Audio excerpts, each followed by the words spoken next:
Good morning. So, I've had a lot of friends who are pursuing careers in medicine, and I see them struggle. I see them study hard. But then again, I think there's always this bigger purpose, which is what they're striving towards.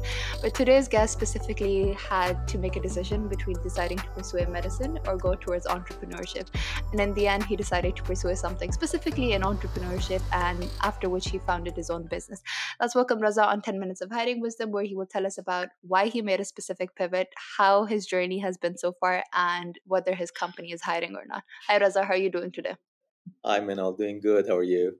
Good. Thank you so much for joining Thanks us, for Reza. having me. So, okay, Sure. of course, thank you so much. I mean, I'd love to hear about your journey, how, as in, like, your path is something that's not very traditional. So, can you tell us about how your journey has been? What made you decide that you wanted to pursue entrepreneurship? How has your journey been?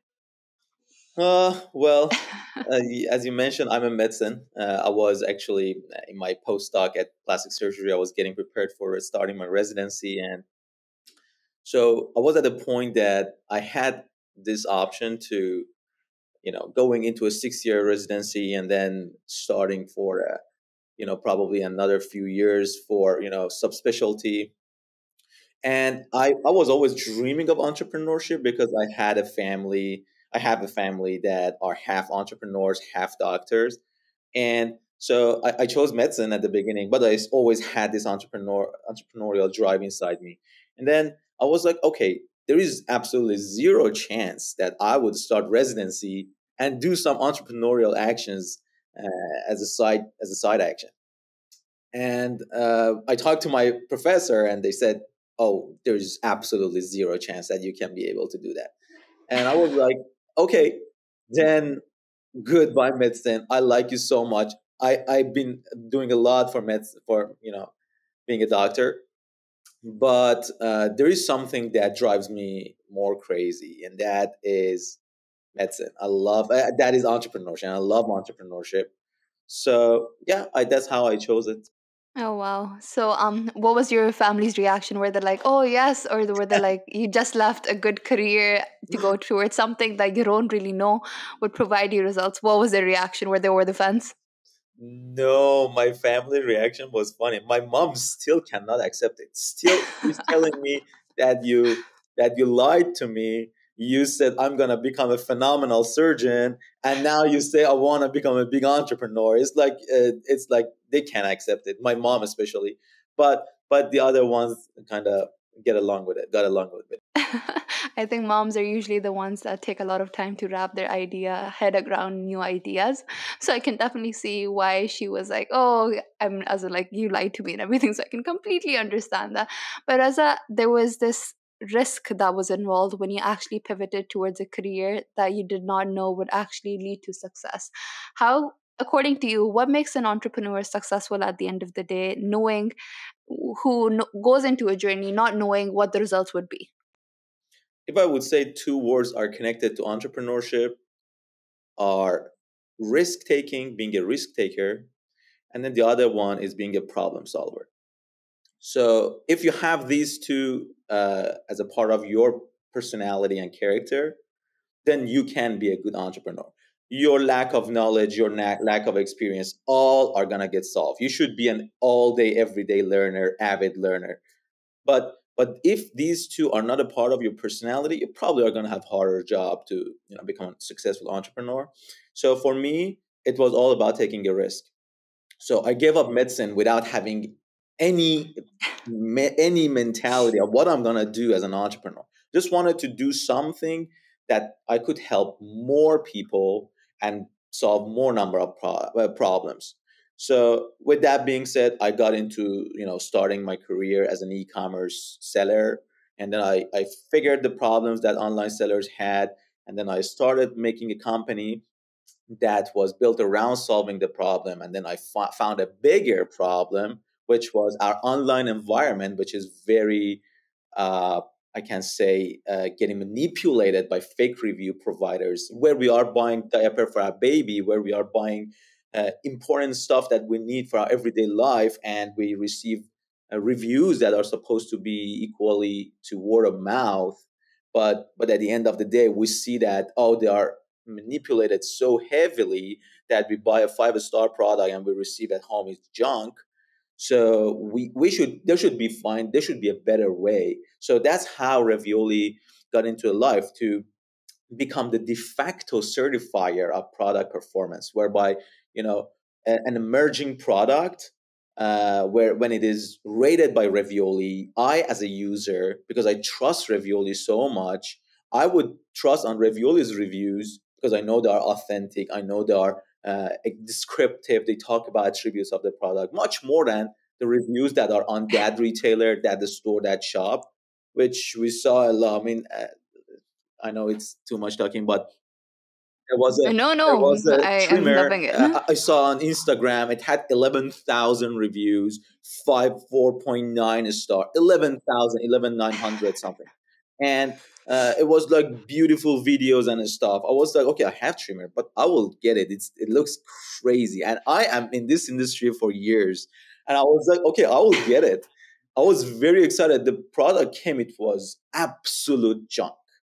And I went to the reviews again. I found that ad, and I went to the reviews. There was zero review which are 1, 2, or 3 star. They were all 4 and 5, and like especially 5. And I was the first person who left a 1-star review, and I described why it is 1-star review. 2 weeks later, I went back to the website. My review was gone. There was no review. So there should be a better way that we can solve this problem, and that's why Revioly is around.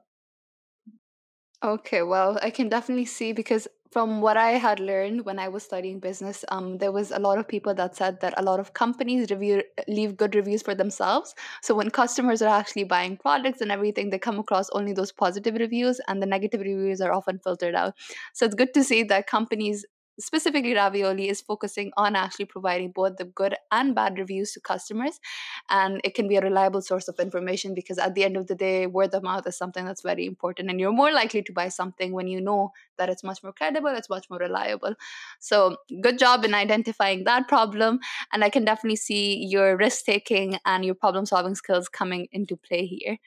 And that brings me to my next question, Reza. So your company has been growing. What kind of roles are open? What people are you wanting to join your company? And how are you making sure that you can actually hire the right people for your company? Exactly. I mean, the hiring is probably, I mean, team is the most important part of every company. I mean, whoever that says anything else is joke. Team is the most important way to succeed. And uh, for me, I mean, first, your first question, we have actually job openings now. We are looking for a director of marketing for B2C part.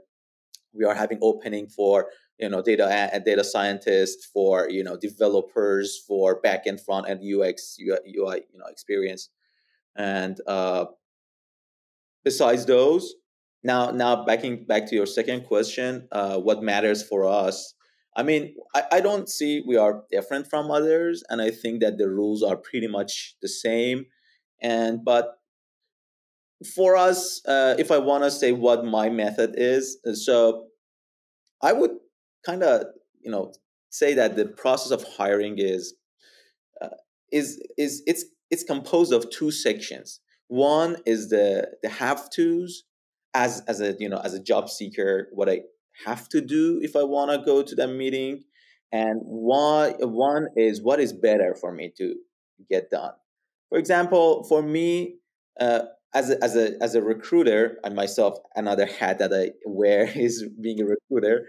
So as a recruiter, for me, the have tos are being professionally dressed in the meeting, being on time in the meeting, like not late even 1 minute, because this is your first impression, right? You want to make sure your first impression is perfect.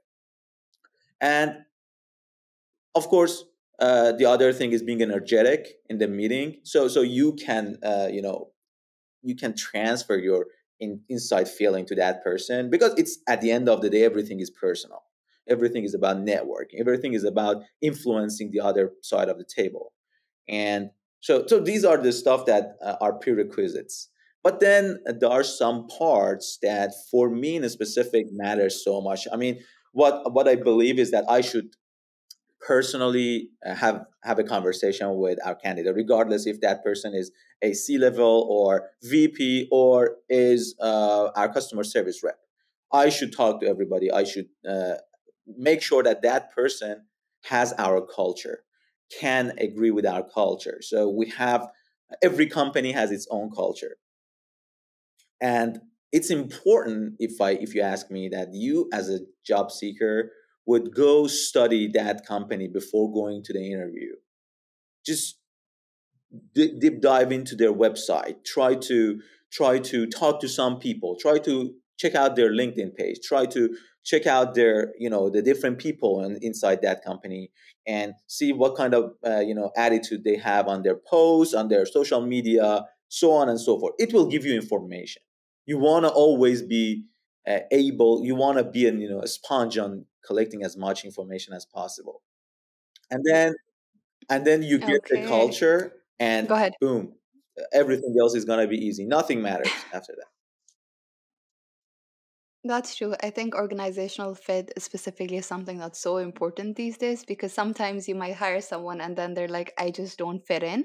So, understanding what the company stands for, their purpose, their mission, their values are so important because you need to embody those values, those purpose, those missions in order to actually put more hard work into the company because you truly believe in it. So, thank you so Absolutely. much for sharing that, Raza.